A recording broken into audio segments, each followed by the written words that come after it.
5 dark dimensions religions keep hidden from the public. We all grow up inside invisible boxes. Some are built by culture, others by family. But the most powerful ones, the ones you can't even see, are built by belief. You and I were born into a world where certain truths are allowed and others are buried. And I don't mean buried like forgotten. I mean buried like sealed away behind dogma, fear, and ritual so thick no light can get in. But if you've ever looked at the stars and felt like something massive was missing, if you've ever sat in a place of worship and felt a presence that wasn't holy but heavy, then maybe you've brushed against what they've tried so hard to keep from you, the dark dimensions.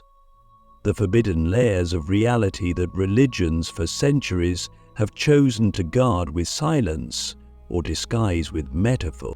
I've been there. I've walked through temples, churches, mosques, and ancient shrines where the air itself seemed to pulse with something not of this world. I've spoken to monks who meditate in underground caves for decades, priests who confess to visions they could never speak of, and mystics who said, if the public knew what really lies beyond the veil, society would collapse. But what if the collapse is necessary? What if the veil isn't protecting us, but keeping us powerless? Click subscribe to this channel to get more profound spiritual lesson. You see, there are 5 dimensions. Dark dimensions, not inherently evil but deeply misunderstood. These are not places in the physical sense. They are consciousness fields, frequencies, realms layered over and under this reality. And the reason religions keep them hidden isn't because they're false, but because they're too true. Because if you knew what these dimensions held, you'd never obey again. You'd never give your power away again. You'd wake up, and the systems built on control would begin to crumble. The first time I accessed one of these realms, I wasn't ready. It was during a 10-day silent retreat in the Himalayas. I had been meditating for hours on the 7th night when something in the air shifted. Not a sound, not a vision, but a frequency.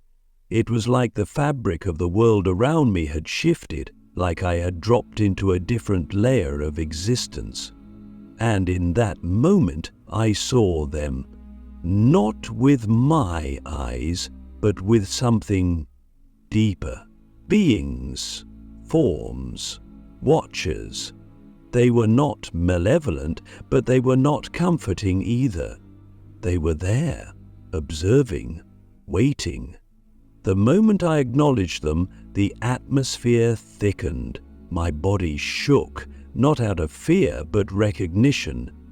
I had remembered something I wasn't supposed to. That's when I knew. This is one of the dimensions they don't talk about. Why don't they tell us? Because once you experience these realms, you stop needing intermediaries. You stop needing rituals. You stop needing permission. You realize the divine is not above you, it's within you and around you. In ways so real and tangible, it makes the surface world feel like the illusion. Religion in its purest form was never meant to control. It was meant to guide. But over centuries, that guidance turned into guardianship, and the guardians became gatekeepers. So what are these dark dimensions? The first is the realm of echoes. It's where unresolved energies go. Emotions, actions, words that carry weight but never found resolution. Every lie, every secret, every unspoken truth lives there. It's like a living archive of human shadow. And if you ever feel like a place is haunted, what you're feeling is the bleed-through of this realm. Religions know about this. That's why there are rituals of confession, cleansing, fasting. But they never tell you that you can access this realm yourself. and heal it. The second dimension is the field of thought forms. This one is more dangerous, not because it harms you, but because it uses you. Every belief system, every ideology, every truth you've taken as your own lives here as an entity. Imagine if every idea had a spirit.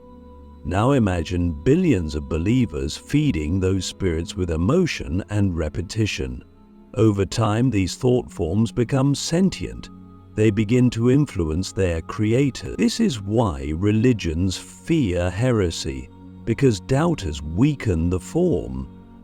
This is why questioning is so taboo. But here's the secret. The moment you question, you reclaim your energy. You free yourself. Have you ever had a thought you knew wasn't yours? A sudden emotion that didn't make sense? Maybe you were tuned into this realm without knowing it. Maybe you were already being influenced. And maybe that's why so many people live lives that don't feel like their own, because something else is steering the wheel. Not a demon, not possession, just resonance. Thought forms that found a home in your unguarded mind. The third realm I accessed during the ceremony deep in the Amazon. Surrounded by native elders, we drank the sacred plant medicine and descended, not into hallucination, but into memory, not mine, humanity's. This realm is known by many names, but I call it the archive of the fallen. Every civilization that rose and was erased, every spiritual technology lost, every truth that was buried is stored here. And when you touch it, you see how much we've forgotten. You realize we're not evolving, we're remembering. And the pain of forgetting, of being lied to, of being cut off from your cosmic inheritance is almost too much to bear.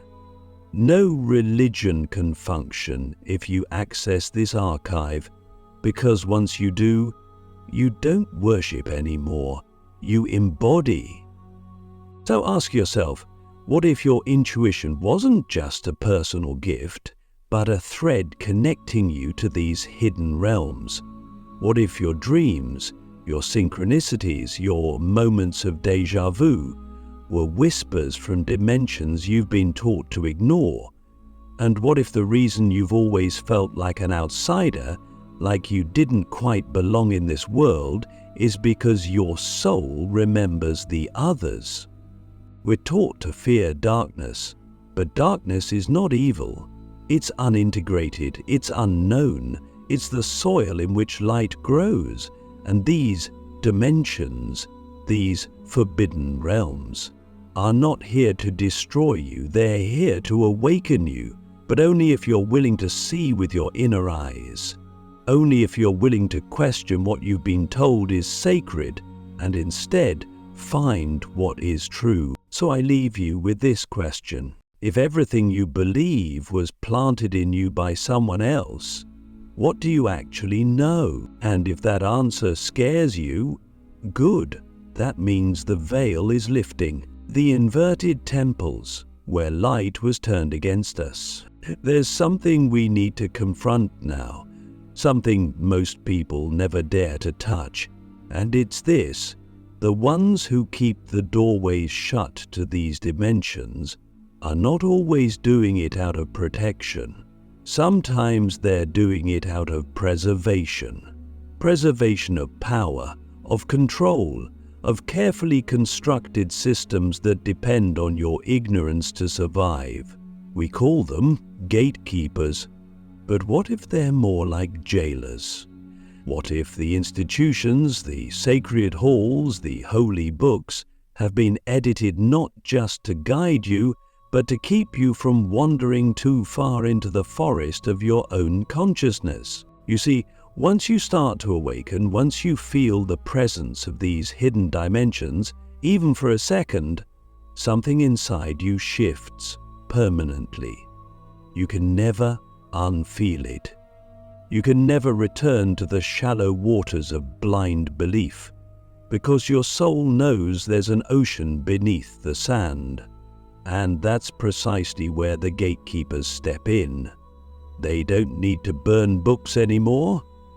They burn ideas. They ridicule intuition. They package the infinite into rituals so repetitive they become empty. They make questioning feel like blasphemy. Why? Because if you walk through the gate, if you access these forbidden frequencies, you stop needing them. Let's talk about the fourth dark dimension. This one is rarely spoken of, even in the deepest esoteric circles. It's an inversion layer, a dimension that mirrors ours, but with one key difference. Intention is flipped. It's called the realm of reversed light. Here, what appears divine feeds off distortion. It's where corrupted spiritual forces reside, not because they were born evil, but because they were fractured by worship. Yes, you heard me. Worship, when misdirected, becomes a weapon. When you pour energy into a symbol, a name or an image, without understanding its origin or true alignment, you risk feeding something that no longer serves the light. This is why so many ancient deities fell from grace, not because they rebelled against the source, but because they were overfed by blind devotion. The energy becomes distorted, the current reverses, and what once was a guide becomes a tyrant. Religions, knowingly or not, have kept this truth hidden, because if you realize that even your prayers could be siphoned by inverted forces, you'd stop outsourcing your divinity, you'd reclaim it, you'd start to ask, who am I praying to, and why do they need my energy so badly? Let me ask you something that might shake you. What if some of the most widely worshipped spiritual figures are no longer what they once were? What if they've been hijacked, repurposed by interdimensional parasites that feed not on flesh, but on faith? And what if the most dangerous thing you can do in this world is worship without discernment? In one of my travels, I visited a hidden monastery in Southeast Asia. The monks there practiced a form of meditation that was never written down, passed only through breath and presence. One elder told me, the gods of the surface world are not the gods of the deep. If you want truth, stop looking up, start going in. It struck me like lightning. We've been trained to look to the sky for answers, for saviors, for light, but the real temple is within. And when you go deep enough, you'll find the inverted current. You'll feel it. It's subtle, seductive, familiar. It speaks in your language. It offers comfort, but it always demands something in return: your sovereignty. This is the great deception. Not that darkness exists, but that it has been dressed in robes of light. That's why people follow it without question. That's why so many spiritual leaders fall, because they tap into power without purity. They channel entities without integrity, and they think they're chosen, when in truth, they're being used.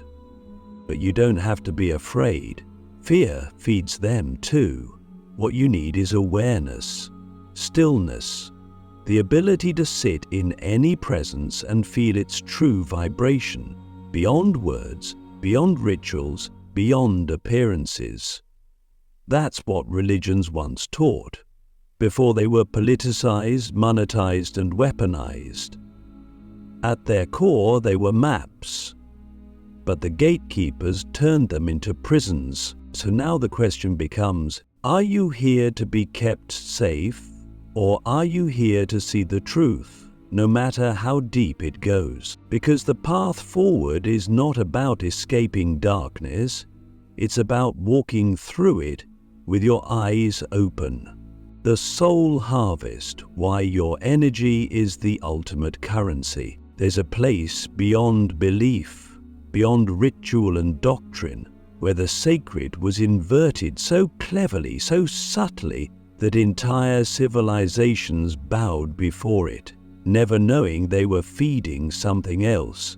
This is the third veil, and we call it the inverted temples, not because these are literal structures, though some are, but because they represent a corrupted mirror of what was once pure.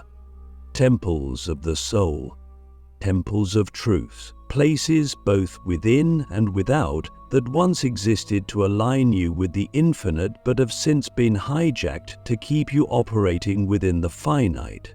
And here's the most painful part: we go willingly. You and I have been taught that light is always good, that anything labeled holy must be sacred. But look deeper. Not with your eyes. Use your presence.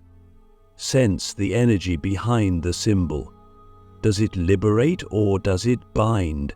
Does it awaken or does it numb? You'll start to see the pattern. There are teachings wrapped in gold that lead to emptiness, and then there are whispers in the dark that lead to awakening. The inversion is not just in what we worship, it's in how we think, how we feel, how we perceive ourselves in relation to what we call God. Imagine this. What if the most widely practiced spiritual systems are not designed to connect you to the source, but to keep you orbiting it, forever praying, forever reaching, forever doubting your own divinity? That's the inverted temple, a system that points to the truth but never lets you touch it. And just when you get too close, it distracts you with guilt, with fear, with promises of reward and punishments in afterlives no one can verify. Sound familiar? Let's make this real. Have you ever noticed how religions rarely encourage direct personal experience with the divine?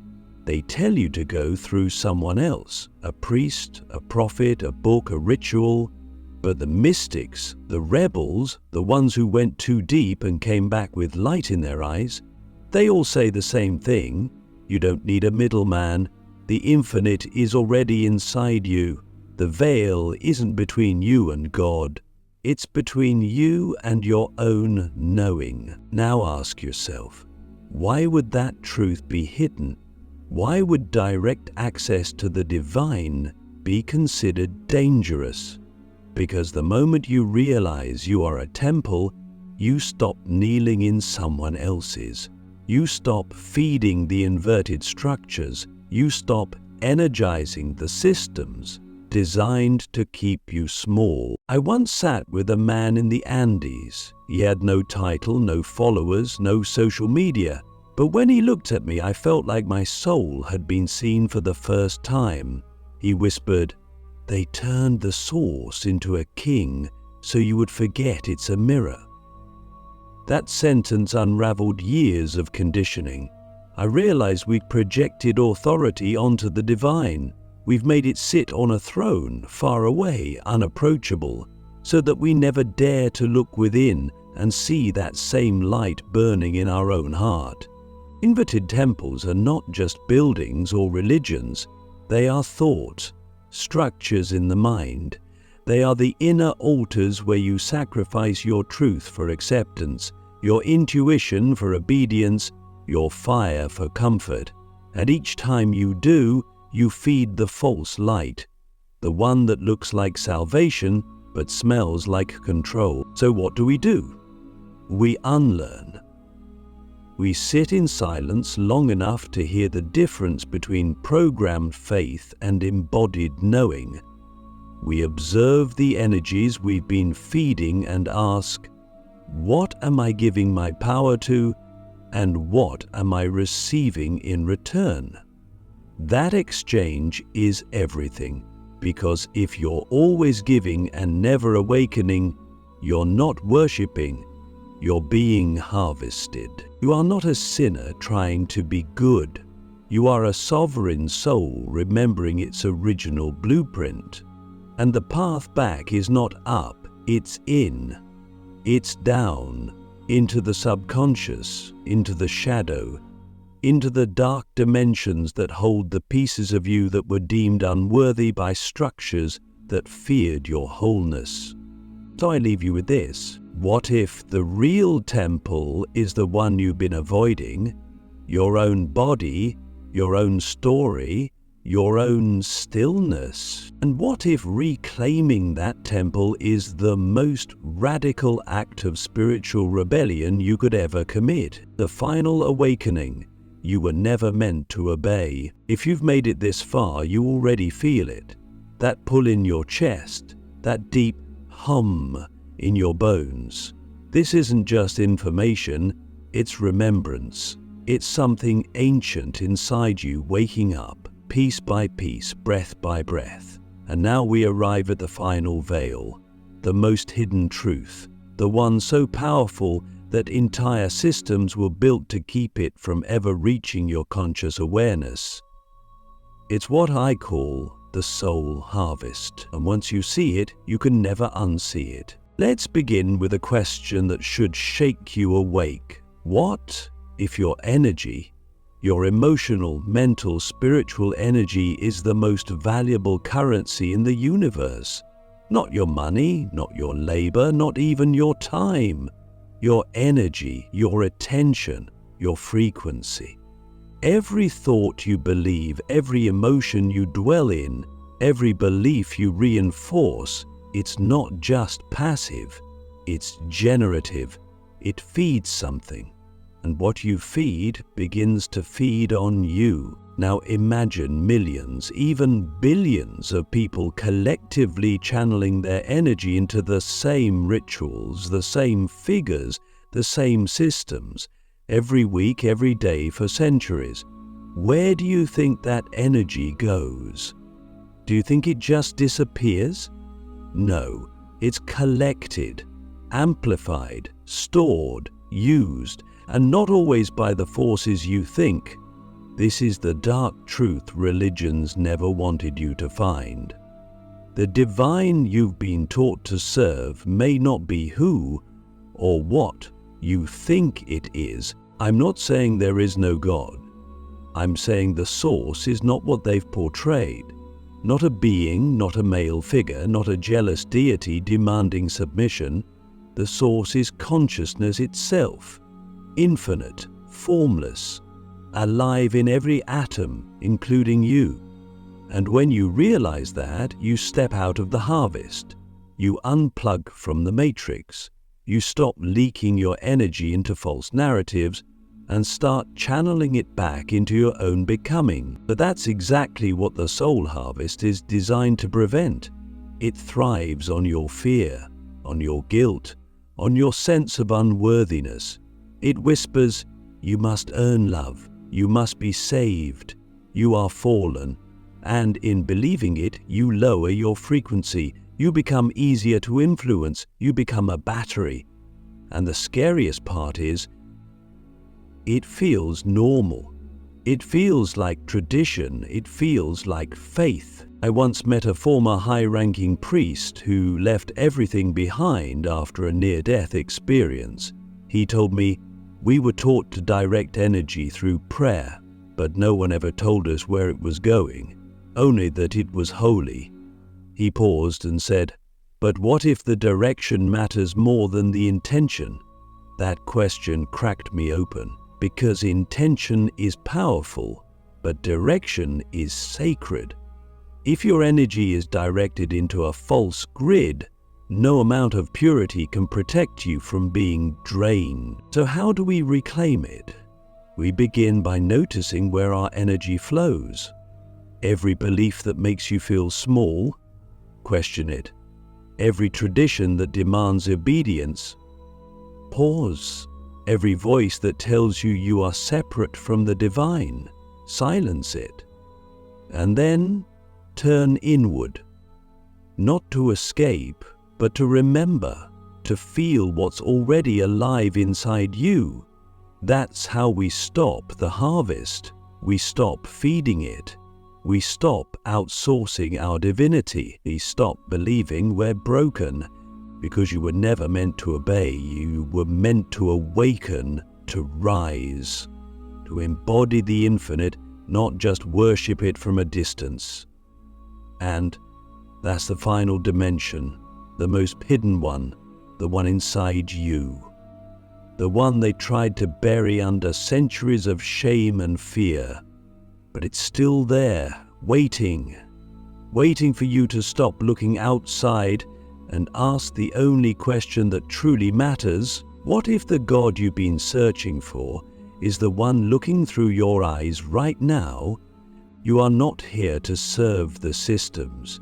You are here to dissolve them, not with violence, but with presence, not with rebellion, but with remembrance. The soul harvest ends the moment you remember who you are. And when enough of us do, the gates don't just open, they disappear. This is your awakening. Now choose. Will you keep feeding the illusion, or will you finally become the light they tried to make you fear?